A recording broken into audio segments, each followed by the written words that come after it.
Tadinya aku mau deploy deep learning, but ada error ternyata di dependensinya dan, tadi aku fix dan mau nggak mau akhirnya aku switch ke traditional machine learning deployment karena memang yang memiliki kecenderungan dependensi yang lebih simple dan stabil dan it works, the CI/CD is working.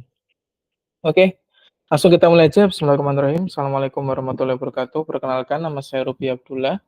Di sini kita akan belajar tentang bagaimana sih caranya kita deploy machine learning model kita dan gimana kita melakukan setup CI/CD. Nah, di sini mungkin aku bakal kasih beberapa screenshot atau bukan screenshot ya, beberapa bagian aja atau part karena memang ada kalau kita bicara soal tutorial deployment itu tuh aku bakal ngebuka area-area yang cukup vulnerable dari sisi, apa namanya,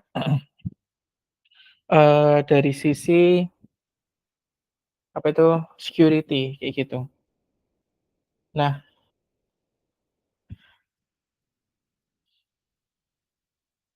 oke, eee, kita akan mulai, untuk pertemuan pada malam hari ini. Oke, aku izin, apa namanya, share screen terlebih dahulu. Jadi, eee,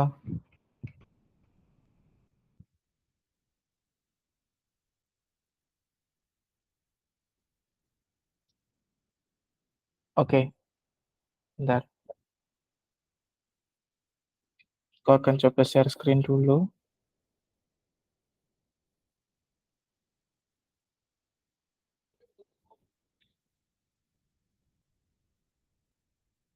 Oke.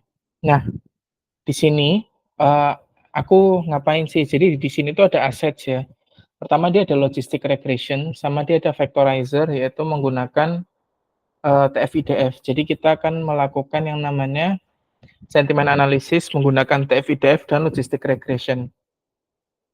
Fun fact teman-teman, tadi aku pengen menggunakan ini, sebagai engine-nya, yaitu pakai Hugging Face, dan bisa kita translate juga untuk sentiment analisisnya. Cuman memang kita terkendala di, apa namanya, ada dependensi di Hugging Face transformer-nya yang bermasalah.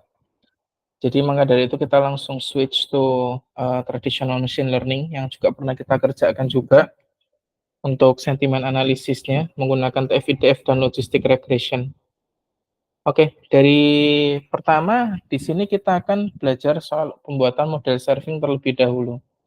Nah, dalam kasus pembuatan model serving, itu tuh sebetulnya ada 3 komponen yang kita butuhkan. Yang pertama adalah, preproses, kemudian model inference,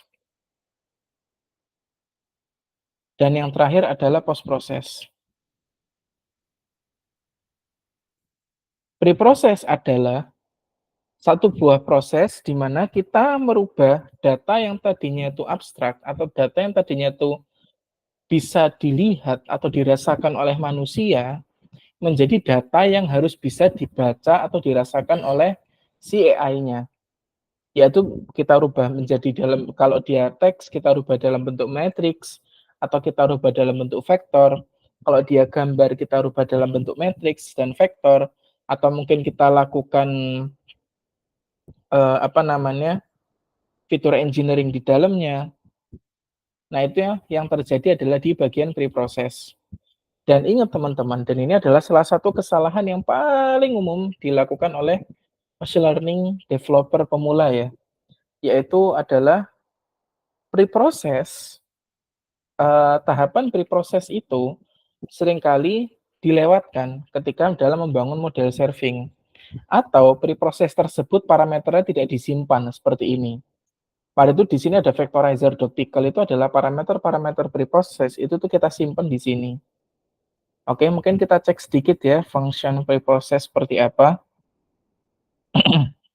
Nah, di sini di dalam preproses dia ada proses naming dan ada proses vectorizer menggunakan TF-IDF. Di sini vectorizer.transform statement, kayak gitu, return vector. Di mana vektornya sendiri itu kita loading dari si vectorizer-nya, seperti itu. Nah ini, oke. Nah, setelah kita lakukan preproses, kemudian kita lakukanlah yang namanya model inferencing, yaitu model dot predict dari vektor tersebut.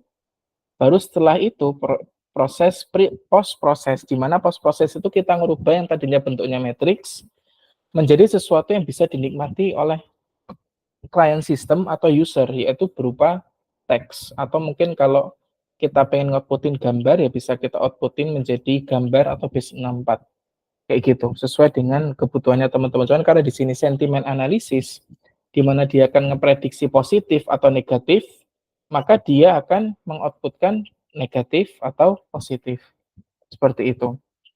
Kemudian di sini kita biasa ya untuk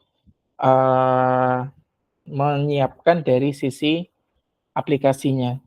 Nah, setelah kita sudah siapkan dari sisi app.py dan mungkin beberapa sudah kita siapkan kayak wake model, vectorizer yaitu parameter preprocess, fungsi preprocess dan semuanya, kita perlu membuat dia menjadi sebuah image, yaitu kita akan menggunakan Dockerfile untuk merubah dia menjadi sebuah image. Buat teman-teman yang tertarik untuk belajar Docker lebih lanjut, kita ada free course dan silakan kunjungi YouTube kami. Dan silakan dipelajari free course dari Docker kami, yaitu Deployment with Docker. Di mana di sini kita from Python 3.8, Workdir app, kemudian kita tambahkan semua isinya di sini, walaupun di sini sedikit messy ya, karena memang tadi harusnya code-nya berbeda. Kemudian kita run pip install main requirements.txt, kemudian kita run python preprocess.py. Kenapa kita run python preprocess.py? Karena dia melakukan download terhadap stop words-nya, kayak gitu. Loh, di sini bukannya sudah ada NLTK data ya? Iya, sebetulnya kita bisa juga kalau mau menggunakan NLTK data yang di sini. Cuman apa namanya? Tadi memang saya siapkan itu tidak ada ini, kayak gitu. That's why tetap aku tambahkan dari sisi preprocess.py-nya. Kemudian kita akan expose dia di port 8000 dan kita membuat komen Python app.py, yaitu program yang akan dijalankan ketika image yang kita build ini di running as container. Oke, kita langsung cek aja. Nah, jadi gini teman-teman, kan proses kita dalam deploy ya, proses kita dalam melakukan deployment itu adalah mungkin di sini kita akan bikin file namanya deploy.md. Jadi biasanya itu kita buat model setting, kemudian kita buat Docker file-nya, kita build image, kemudian kita push image ke image repository, kemudian kita deploy ke server. Biasanya pola dalam deployment itu seperti ini. Nah, di sini ada 3 tahapan yang ingin kita automate, yaitu build image, push image ke image repository, dan kita deploy ke server. Untuk build image, kita akan, untuk build image ya, kita akan menggunakan Docker build biasa, yang akan kita taruh workflows-nya di dalam deploy.ml yang habis ini akan kita lihat. Untuk image repository-nya sendiri, kita akan menggunakan Google Cloud Artifact Registry. Dan deploy ke servernya, kita akan menggunakan Google Cloud Run. Kayak gitu. Nah, di sini bisa langsung kita cek di deploy.yaml, workflows-nya seperti apa sih. Jadi kalau teman-teman pengen ngebikin CI/CD, teman-teman tuh nggak sesimpel bikin .github workflows, kemudian isi aja pipeline-nya, kayak gitu. Nah, contoh di sini CI/CD pipeline for Cloud Run. Di sini on push branches main. Jadi setiap ada perubahan di branch main, maka pipeline ini akan dijalankan. Dia runs on Ubuntu Latest. Kemudian yang pertama, check out the repository. Kemudian dia akan melakukan autentikasi terhadap GCP. Nah, secrets.gcpk akan kita bahas setelah ini. Gimana cara setup secrets.gcpk. Kemudian kita melakukan setup Cloud SDK, yaitu dengan menyiapkan GCP Project ID-nya. Oke. Nah, kemudian kita nge-configure Docker untuk Google Artifact Registry, yaitu dia akan menjalankan gcloud auth configure Docker Asia Southeast 2 docker.pkg.dev. Kemudian dia akan melakukan running build Docker image. Oke. Docker build maintain Asia Southeast 2 docker pkg dev secrets GCP project ID class sentiment latest. Setelah dia build, running tuh build-nya, dia akan nge-push si repositorinya. Setelah itu, dia akan menjalankan deploy dengan komen ini. gcloud run deploy sentiment app, image-nya ini, platformnya managed, region-nya Asia Southeast 1, portnya 8000, CPU-nya 2, RAM-nya 4 GB, allow unauthenticated invocation. Jadi dia memperbolehkan adanya invocation yang tanpa terautentikasi. Oke. Nah, di sini mungkin akan muncul pola ya. Mungkin teman-teman berpikir loh, oh berarti sebetulnya si ICD itu kita sebetulnya hanya menulis komen-komen yang tersedia di, kalau kita biasa ngetikin di terminal kayak biasanya. Iya betul.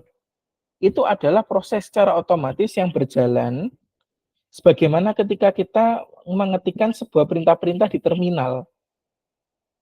Oke? Nah, itulah yang terjadi di sini.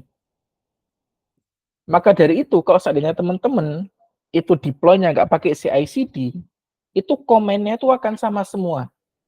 Mungkin nanti yang akan berbeda di dua ini ya. Di dua ini berbeda, nanti akan kita jelaskan lebih detail di dua itu. Oke? Nah, terus setelah kita deploy, kita akan membahas soal beberapa hal. Gimana sih caranya nge-generate ini? Pertama, secrets itu apa sih? Secrets itu adalah sebuah variabel yang disimpan di dalam GitHub. Oke, yang cara mengaksesnya itu teman-teman bisa buka repositorinya teman-teman, kemudian buka repository setting, kemudian nanti ke secret ini saya akan coba share screen untuk ke arah GitHub-nya. Di repository saya. Oke, semoga tidak ada private things ke-share, nggak sengaja. Nah, di sini teman-teman bisa langsung ke secrets and variable yang di sini. Teman-teman buka dan klik action. Di sini teman-teman lihat ya, ada GCP key sama GCP project ID. Di mana GCP key ini adalah tersimpan di dalamnya adalah JSON, file JSON yang kita butuhkan, dan ada GCP project ID, yaitu project ID di GCP kita. Nah, kita akan bahas dari masing-masing di antara kedua ini. Apa itu GCP key dan GCP project ID? GCP project ID itu didapatkan dari project ID yang teman-teman buat. Di sini saya akan mencoba untuk mencontohkan ngeliatin, cuman demi alasan untuk security reason, saya hanya akan menunjukkan screenshot-nya saja. Oke.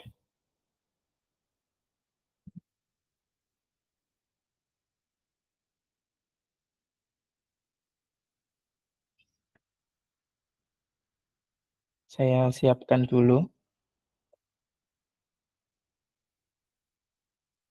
Nah, stop sharing. Window 9. Project ID bisa didapatkan di sini. Ini tuh ada di mana toh menu ini tuh? Menu ini tuh bisa teman-teman dapatkan di home dan nanti tuh ada tulisannya project name. Itu teman-teman bisa klik dan bisa dapat project ID-nya. Kalau nama projectnya teman-teman adalah My First Project, project ID-nya itu adalah yang di kanan. Kalau di sini contohnya adalah Snappy Analog 389800. Kayak gitu. Kebetulan memang yang sengaja yang saya show-kan adalah project yang nggak pernah saya gunakan dan memang nggak saya binding ke apapun. Nah, itu adalah project ID-nya. Kemudian, gimana sih cara dapetin GCP key-nya? Nah, sekarang kita akan kembali ke VS Code lagi. Nah, di sini ada beberapa perintah yang harus teman-teman lakukan sebetulnya sebelum ngejalanin ini semua. Yaitu di sini sudah saya siapkan di deploy.md, sorry, di readme.md.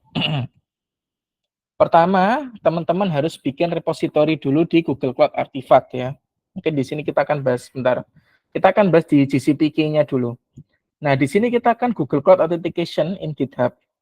Pertama, kita akan bikin service account. Di sini kalau di AWS, teman-teman terbiasa dengan AWS, ini seperti kayak kita nge-create IAM user. Cuman di sini kita nge-create IAM service account kalau di Google Cloud Platform. Kita kasih nama Cloud Run Deployer. Kemudian, sorry guys, sorry suara background yang terjadi. Dan di sini kita berikan Cloud Run admin role, supaya dia bisa melakukan segala sesuatu yang berbau tentang Cloud Run. Kemudian kita juga akan berikan dia artifact registry di level admin. Kemudian kita akan berikan level dia di artifact registry writer. Ini ada yang unik ya dari GCP ya. Harusnya kalau kita ngasih admin, dia tuh bisa nge-write, tapi tadi error. Dan aku harus ngasih tambahan writer lagi. Oh, karena ini storage ya. Memang aku yang salah sih kayaknya. Mungkin karena ini di level role-nya storage, harusnya artifact registry. Dan yang terakhir, kita harus menambahkan IAM policy binding. Karena ketika kita ngejalankan Cloud Run, dia itu juga melakukan IAM policy binding di dalamnya. That's why kita juga perlu permission untuk melakukan ini. Oke? Setelah teman-teman berhasil nyetup ini semua, kayaknya ada satu yang belum aku dapetin ini, bentar. Aku siapin lagi. Itu adalah gimana cara dapetin GCP key-nya. Bentar. Tadi ada kok.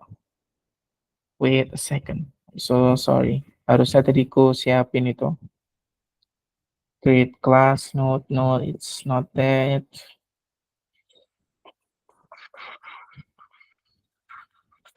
Nah, yang ini. Nah, ini kita akan mendownload gcloud service key.json. Oke?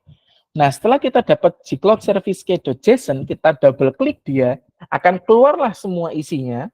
Nah, semua isinya itu akan kita copy paste ke dalam secret GCP key yang tadi. Oke? Nah, kita akan paste ke situ. Kayak gitu. Barulah setiap kita melakukan git add titik, git commitment m, git push, melakukan pushing, dia akan menjalankan yang namanya action di dalamnya. Kalau teman-teman ingin tahu action itu jalannya ada di mana, atau kalau di dalam GitHub, teman-teman bisa mengarah ke sini. Saya bantu share screen. Nah, di sini dilihatnya percobaanku banyak banget gagal. Nah, di sini dilihat, teman-teman bisa action tuh berjalan di sini. Ketika aku nanti melakukan push atau update ke sini, maka dia akan langsung ke update ke sini, branch main-nya. Kayak gitu. Maka dari itu, biasanya kalau di dalam perusahaan, branch main itu seperti kayak, apa ya, dia akan diproteksi. Jangan sampai ada karyawan ngide, tiba-tiba ngupdate ke situ, terus nanti si ICD-nya running, dan terus ternyata ada suatu hal yang bermasalah nanti ke belakangnya. Oke? That's why nanti mungkin teman-teman ketika melakukan development itu mungkin nanti branch-nya itu bisa di branch development, kemudian nanti ada branch staking yang dimana nanti staking dia ada CI/CD ke cloud staking atau server staking dan seterusnya. Tapi mungkin itu akan pembahasan lebih dalam terkait deployment ya. Dan kalau teman-teman apa sih kelebihan menggunakan CI/CD? Pertama, of course, otomatis. Itu enak banget buat kalau kita kepengen auto build, auto push itu enak banget asli. Aku pribadi pernah mengimplementasikan CI/CD untuk satu buah produk di sebuah perusahaan yang dimana tadinya tuh kalau mau melakukan deploy itu harus butuh waktu 30 sampai 50 menit, jadinya cuma 5 menit aja. Kenapa kok bisa dari 50 menit cuma 5 menit? Bukannya sama-sama menjalankan komen terminal. Cuman bedanya yang ini dijalankan secara otomatis, yang satu dijalankan harus manual. Nah, ini yang berbeda. Internet server itu jauh lebih kencang daripada internet user kita, konsumen. Di sini dia kalau mau nge-build image besar, mau nge-push image besar, mau running apapun itu cepet banget. Tapi kalau kita mau nge-build di laptop kita, mau nyoba nge-push dari laptop kita, itu kecepatan download upload kita tuh lambat. Dan itu bisa 30 sampai 50 menit. Di sini kita lihat, per runningnya cuma 3 menit, 1 menit, ini 1 menit karena gagal sih. Cuma 3 menit, 3 menit, 3 menit. Artinya dia apa namanya? Cepat kayak gitu.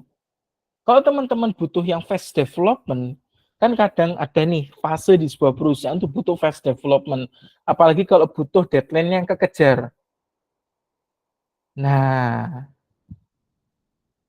di sini bakal kepake banget. Apalagi kalau teman-teman ada tim back end, tim full stack, tim AI, yang dimana harus saling terintegrasi dengan cepat, ini bakal kepake banget.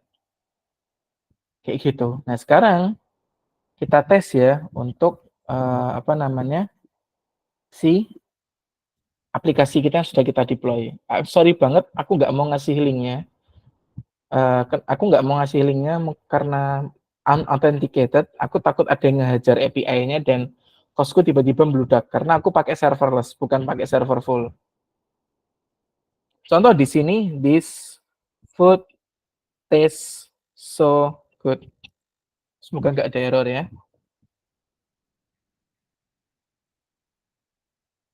Jadi akan running loading. Nah, dia akan positif. This food tastes so bad. Nah, dia akan negatif loh. Tadi yang pertama cepet kok, yang pertama lambat kok, yang kedua cepet karena aku pakai sistem zero scaling.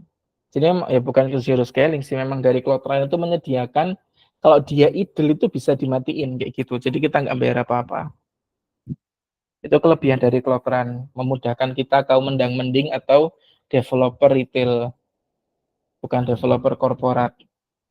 Tapi biasanya kalau developer korporat atau developer yang produknya sudah dipakai jutaan orang dan running 24 jam pakai serverless, siap-siap cost-nya teman-teman bludak kayak gitu. Maka dari itu, ini mungkin sekaligus ilmu tambahan ya.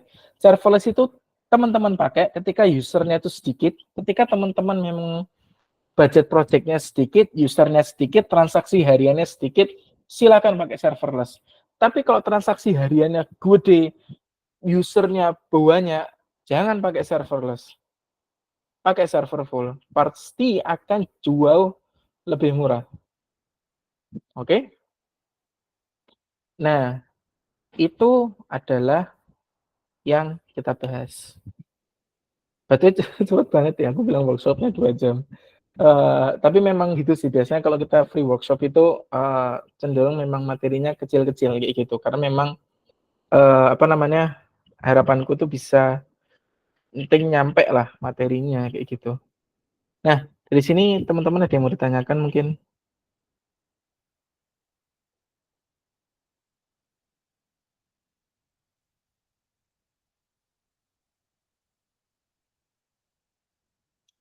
Oh ya, disclaimer, mungkin disclaimer tambahan, mungkin atau nggak usah pakai disclaimer. Let's go, ada yang mau tanya nggak?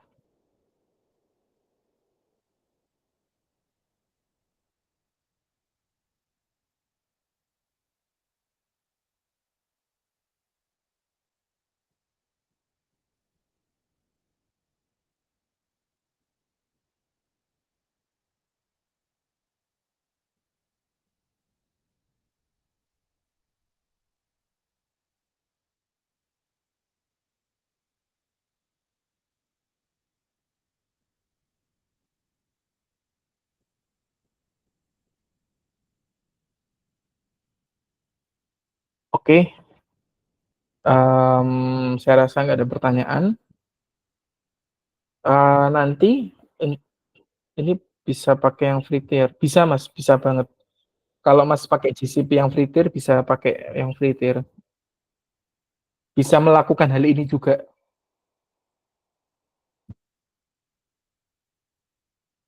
Nanti materi akan saya bagikan di grup, di komunitas. Jadi buat teman-teman yang belum join komunitas, silahkan join kayak gitu. Nah, tahu nggak sih teman-teman, materi ini, izin iklan ya guys, materi ini itu akan teman-teman dapetin secara komprehensif dan secara utuh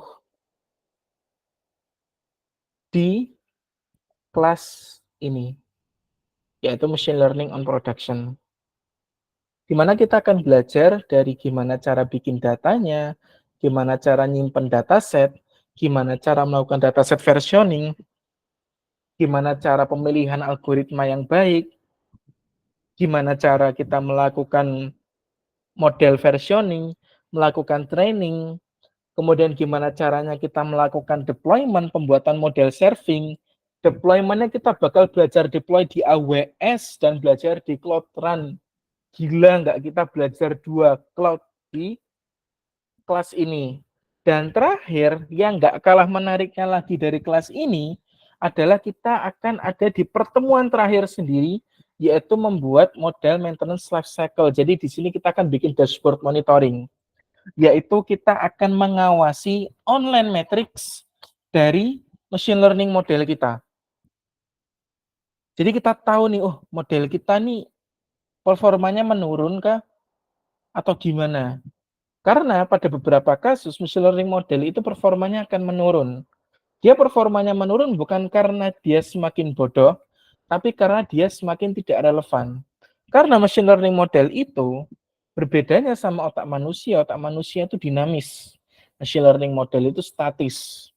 Ketika ada pergeseran data atau ada perubahan data, maka kita perlu melakukan retraining. Kapan kita perlu tahu retraining? Apakah tunggu komplain dari klien atau tunggu orang-orang meninggalkan produk kita? Enggak, yaitu menggunakan monitoring atau menggunakan online metrics. Apa itu online metrics? Online metrics itu bukan akurasi. Akurasi, precision, recall itu offline metrics semua. Tapi kalau online metrics itu adalah metrics yang berlaku secara online, yaitu tanpa label, kayak gitu.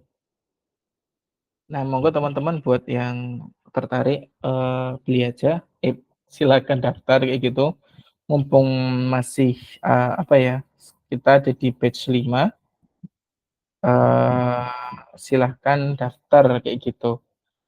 Dan kita ada promo nih, kalau teman-teman beli yang ML on Production dan LLM, teman-teman dapat diskon 20%. Tapi kalau teman-teman apa namanya, beli yang ML on Production aja, maaf, beli LLM on Production, ML on Production sama Data Engineering, teman-teman dapat diskon 30%. Ini izin saya bagikan untuk link diskonnya. Link paket sih lebih tepatnya, link paketan. Kalau teman-teman tertarik kayak gitu. Kebanyakan orang-orang itu kalau dia sudah ahli di software engineering, maaf, itu mereka lebih tertarik untuk belajar machine learning terlebih dahulu. Padahal kalau menurutku pribadi ya, itu lebih baik kalau teman-teman itu belajar data engineering dulu, kayak gitu. Cuman ini opsional, oh, subhanallah, sorry guys, anak saya itu. Tapi nanti bakal upload di YouTube lagi ya, dan nggak apa-apa. Data engineering itu lebih, menurutku bakal lebih make sense buat teman-teman pelajarin lebih dulu kayak gitu.